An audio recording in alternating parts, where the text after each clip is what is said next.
स्वागत है आप सभी का एक बार फिर से हमारे चैनल पीके मंत्रा इंग्लिश क्लासेस पर। मैं हूँ आपका होस्ट, आपका दोस्त, आपका इंग्लिश गुरु प्रभात कुमार सिंह। और आज मैं आप सबके लिए लेकर आया हूँ एक्सरसाइज एक चैप्टर का जिसका नाम है ग्लोबल इंग्लिश। ये चैप्टर 7 है जो कि स्टोरी ऑफ इंग्लिश बुक का है और ये बुक आपको बिहार बोर्ड के क्लास 11th और 12th के लिए है। तो इसमें मैं जो है इस के क्वेश्चन आंसर, एक्सरसाइज का मतलब हो गया क्वेश्चन आंसर जो भी है आपके बुक में, उसको यहाँ पर मैं उसको एक्सप्लेन करूँगा, उसके आंसर बताऊँगा, उसकी हिंदी मीनिंग बताऊँगा। लेकिन आगे बढ़े उससे पहले आपको बताना चाहूँगा, अभी ऊपर आई बटन में आपको लिंक नज़र आ रहा होगा इस ग्लोबल इंग्लिश चैप्टर का।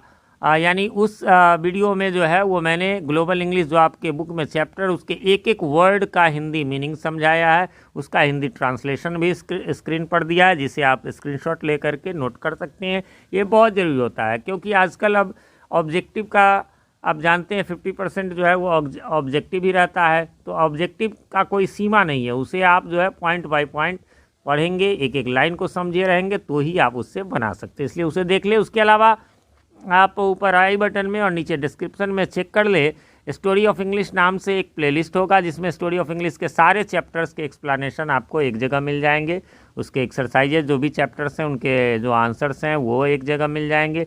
इसके अलावा आपको डिस्क्रिप्शन में मिल जाएगा जो पोइट्री है, पोइट्री सेक्शन यानी कविताओं का एक्सप्लेनेशन समरी है, क्लास 11-12 दोनों का मिल जाएगा अलग अलग। इसी प्रकार जो है आपको प्रोज यानी स्टोरी वाला जो सेक्शन होता है उसका भी आपको जो है वो अलग अलग 11 और 12 का मिल जाएगा। तो डिस्क्रिप्शन आप जरूर चेक लें। चैनल पे नए हैं या चैनल को सब्सक्राइब नहीं किया है तो प्लीज़ इसे सब्सक्राइब कर लें, क्योंकि हमारे चैनल पर आपको बिहार बोर्ड के 11, 12 और CBSE के क्लासेस 8, 9, 10, 11 और 12 का कंप्लीट सॉल्यूशन मिलता है।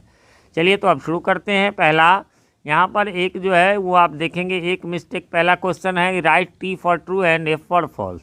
तो इसमें एक मिस्टेक हो गई है, ये जो ए है इसे आप मान के चलिए कि ये नहीं है, ये पिछले एक्सरसाइज का जो है टाइप हो गया हुआ है ना, तो इसे आप छोड़ करके चलिए।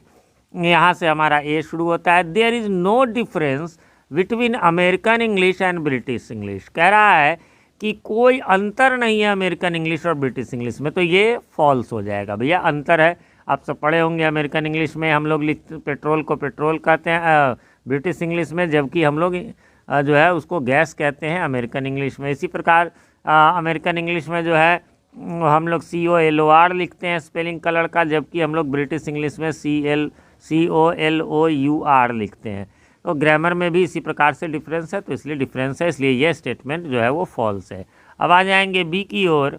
तो बी में कहता है Indian English is closer to American English, है ना, कि इंडियन इंग्लिश जो है वो अमेरिकन इंग्लिश के क्लोजर है। नहीं, आप सबको पता होगा हम लोग कलर तो COLOUR ही लिखते हैं, हम लोग क्लोज किसके हैं, हम लोग ब्रिटिश इंग्लिश के। ब्रिटिश ने शासन किया तो जो है मतलब यूँ कह लीजिए कि दुनिया के जितने भी देश हैं, है ना, तो इधर वाले वो सब देश में जो है ब्रिटिश इंग्लिश के करीब। अमेरिका अपनी इंग्लिश अलग रखता है, वो पहले आज़ाद हुआ था ना, हुआ तो वो भी गुलाम था अंग्रेज़ों से, लेकिन वो जो है अपनी डिस्टिंक्ट आइडेंटिटी के लिए, वो तो चैप्टर आपने पढ़ा ही होगा।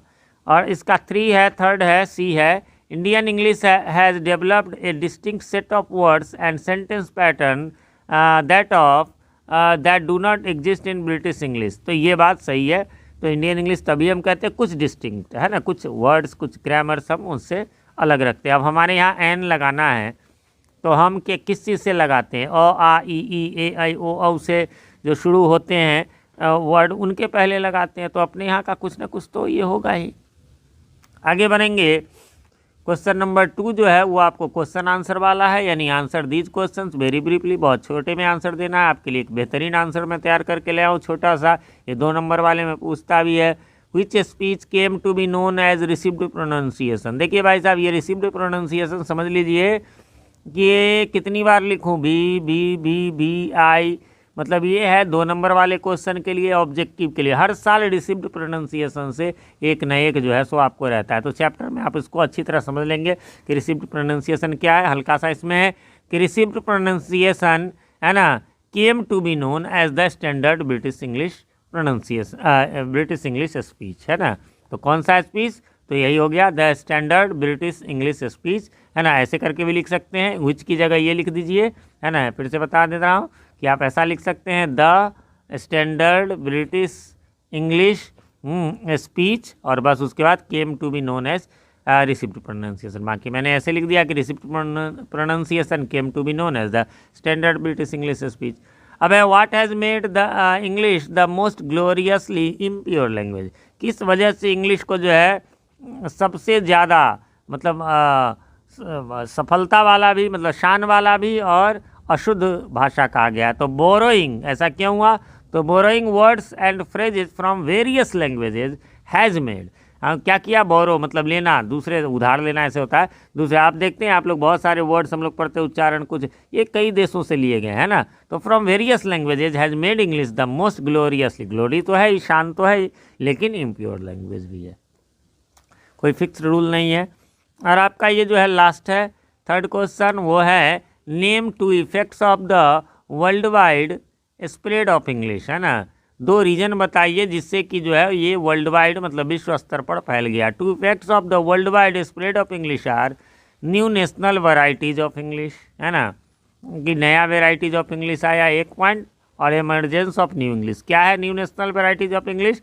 तो लाइक अमेरिकन इंग्लिश, यानी अलग अलग नेशन ने अपनी अपनी इंग्लिश बनाई। American English, Australian English, Canadian English, ETC came into existence, ठीक है। और दूसरा है कि इमरजेंस ऑफ न्यू इंग्लिशेज, तो नया इंग्लिश का जो है आविर्भाव हुआ है, इमरजेंस मतलब आया in countries where English is not the mother टंग।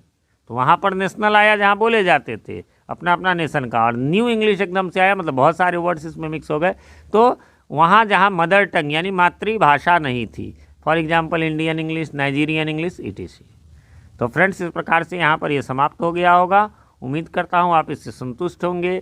यदि आप फिर से कहना चाहूँगा, चैनल पे नए हैं, चैनल पे को सब्सक्राइब नहीं किया तो प्लीज़ इसे सब्सक्राइब कर लें और साथ में नोटिफिकेशन बेल में ऑल को प्रेस कर दें, जिससे कि हमारे आने वाले वीडियो सबसे पहले आप तक पहुँच सके और पहले की वीडियोज़ आपको ढूंढने में आसानी हो। और किसी प्रकार का कोई कन्फ्यूज़न हो तो हमें कमेंट करें, मैं रिप्लाई ज़रूर देता हूँ, थोड़ी देर से ही सही।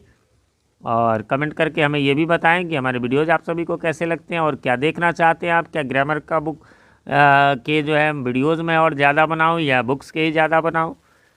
वीडियो पसंद आए तो लाइक करें, ना पसंद आए तो डिसलाइक करें। मिलते हैं अगली वीडियो में, तब तक के लिए हैव अ नाइस डे।